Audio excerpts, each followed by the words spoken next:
Messieurs les rabbinim, mesdames et messieurs, moi aussi je vais prendre la parole aujourd'hui à la demande de Benjamin.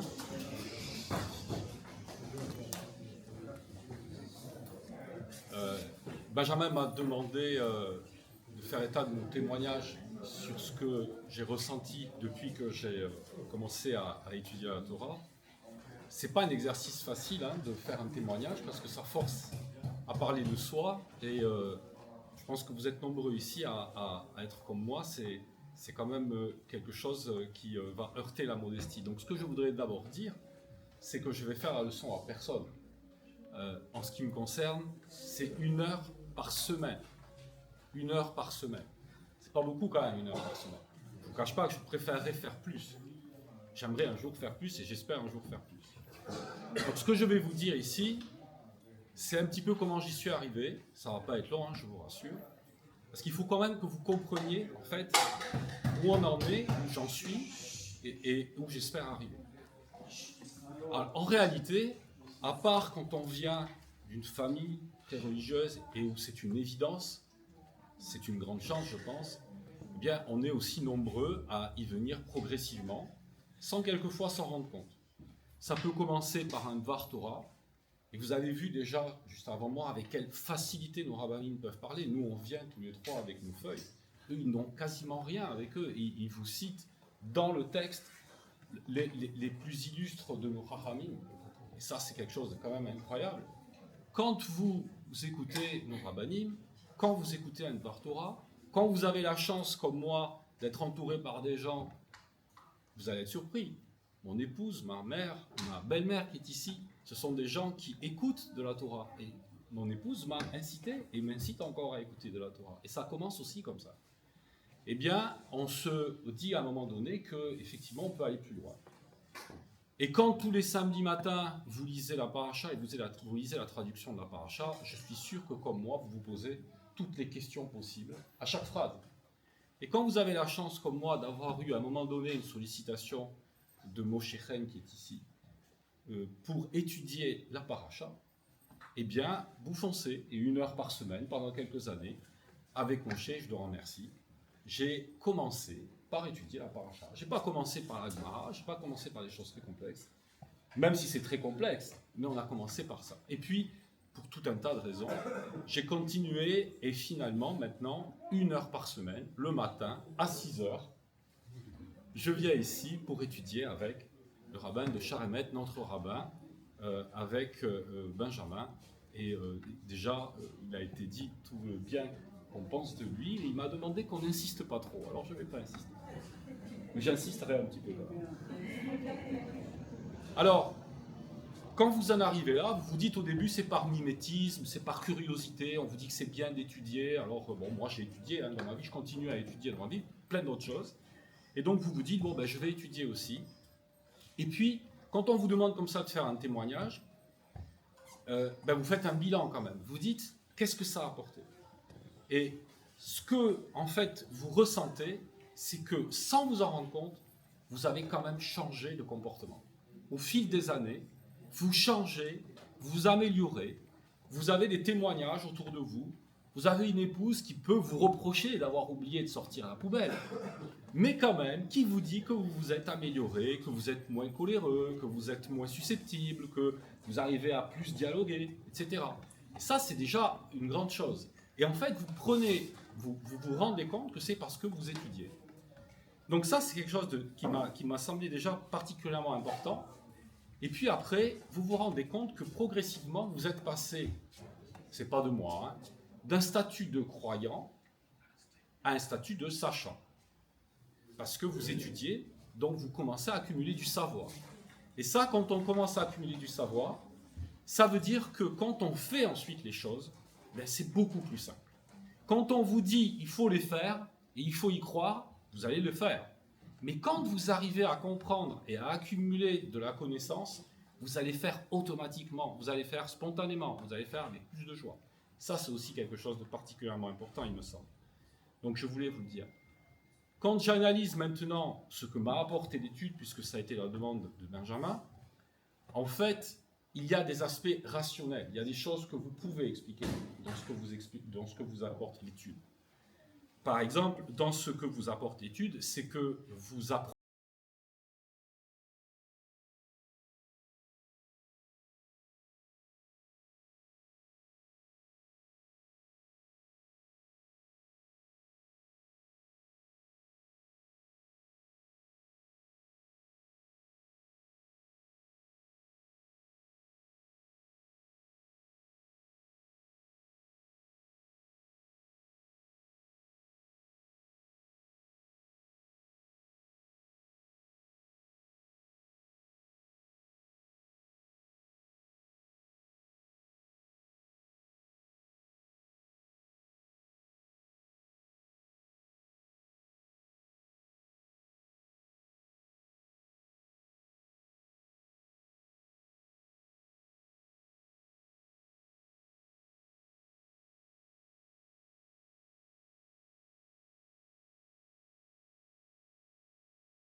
absolument stupéfiant. J'aurais jamais imaginé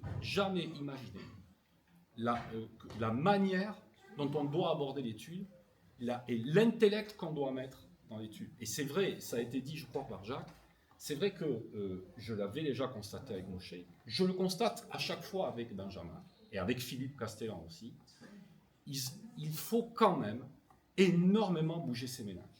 Et ça, c'est quelque chose d'extrêmement vivifiant. Il n'y a rien de mieux que de faire travailler ses neurones. C'est bien de travailler avec ses mains, c'est bien de rendre des services, de soigner des gens, etc. Mais quelque chose d'aussi vivifiant que de bouger ses neurones, c'est incomparable. C'est quelque chose dont on se lasse jamais. C'est pas fatigant, en fait, parce que ça apporte énormément. Et donc ça, c'est quelque chose qui m'a paru également très intéressant. Et la réflexion que je me suis faite aussi, en prenant conscience de ça, c'est comment ils ont fait à l'époque où ils ont écrit tout ça, en particulier la Gemara, sans base de données, sans Internet, sans algorithme, sans rien du tout, pour arriver à ce niveau, à ce perfectionnement intellectuel. On est loin, tous très très loin de leur niveau. Mais ça, on peut uniquement se rendre compte si on rentre dans le texte. Et si on est accompagné convenablement.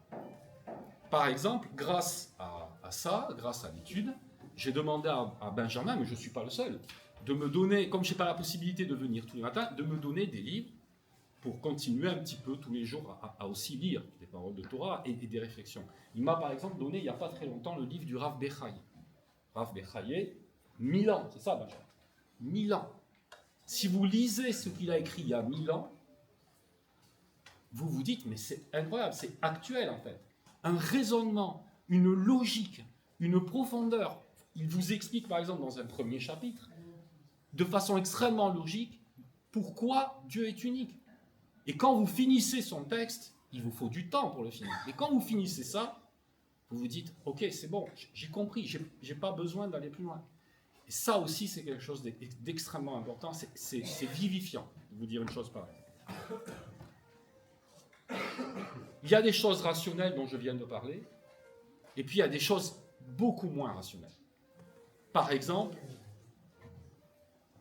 quand vous étudiez, je dis vous parce que je suis sûr qu'après cette soirée, vous allez tous vous y mettre. Quand vous étudiez, vous vous approchez de quelque chose qui, moi, m'apparaît fondamental, c'est qu'est-ce que veut Hachem de nous. Vous nous expliquez souvent ce qu'il veut de nous. Nous améliorer, le servir, etc. Mais c'est difficile quand on s'adresse à Hachem. Hachem, ce n'est pas un homme, ce n'est pas quelqu'un à qui on va donner quelque chose comme ça, c'est autre chose. Quand on étudie, on approche un peu plus, on se rapproche, on se connecte à lui. On le fait à son propre niveau, mais on comprend petit à petit, même sans quelquefois le systématiser, le concrétiser, on comprend un petit peu plus à chaque fois ce qu'il attend de nous. Et l'espoir qu'on a de continuer à étudier, c'est qu'on arrive au bout à comprendre complètement ce qu'il attend de nous. Et je pense qu'une fois qu'on aura compris ça, eh bien, on aura compris que c'est ça qu'ils voulaient. Donc ça, c'est quelque chose aussi qui est très intéressant. Et pour conclure, je voudrais vous dire quand même qu'il y a un aspect totalement irrationnel, et c'est quelque chose que j'ai lu dans le livre du Rav Dessler que tu m'as donné récemment. Et il disait que, c'était un paragraphe qu'il a écrit pendant la guerre, et il disait que c'était terrible pour lui de ne plus pouvoir fréquenter les yeshivot, là-bas en Angleterre où il était, pour tout un tas de raisons. Mais il disait que ce qui lui avait le plus pesé, c'est qu'il ne retrouvait plus de chaleur et de sérénité. Il disait que, c'est un grand rave, il disait que le fait de ne plus étudier, de ne plus fréquenter les yeshivot, eh bien, il n'avait plus de chaleur. Et c'est vrai que quand vous sortez à 6 h du matin ou après la tfila avec tous vos collègues, tous vos amis, parce que c'est ça aussi l'étude, ça permet de nous retrouver dans la communauté et de transmettre la tradition, eh bien, vous allez ensuite travailler avec de la chaleur, de la sérénité. Et vous ne l'expliquez pas. On ne l'explique pas. Moi, je ne l'explique pas. Vous vous ressentez comme ça. Et c'est vrai que ça aussi, ça motive à continuer. Et j'espère pouvoir avoir la force de pouvoir continuer. Donc, ce que je voulais dire en conclusion, c'est que on peut se donner toutes les raisons possibles, et ça a été exposé pour étudier, mais il y en a une peut-être qui peut aussi nous faire basculer. C'est que même si on n'en a aucune preuve, si on vous dit qu'il y a une probabilité que le monde aille mieux, qu'il y ait moins de maladies, que nos otages soient délivrés, que notre armée ne soit plus en danger, que nos frères et nos sœurs en Israël puissent vivre en paix, et que le pays d'Israël soit pour l'éternité en paix, uniquement parce que vous allez venir 1 heure par semaine, même si vous n'en avez pas la certitude, à partir du moment où la probabilité existe, on ne peut pas se poser de questions. Donc je voudrais encore une fois vous remercier à tous, et je voudrais remercier vous, tous les rabbinim, parce que le fait de vous écouter, ça crée une émulation. À titre personnel, je sais que je n'y arriverai pas, mais j'aimerais un tout petit peu vous ressembler. Voilà, je vous remercie.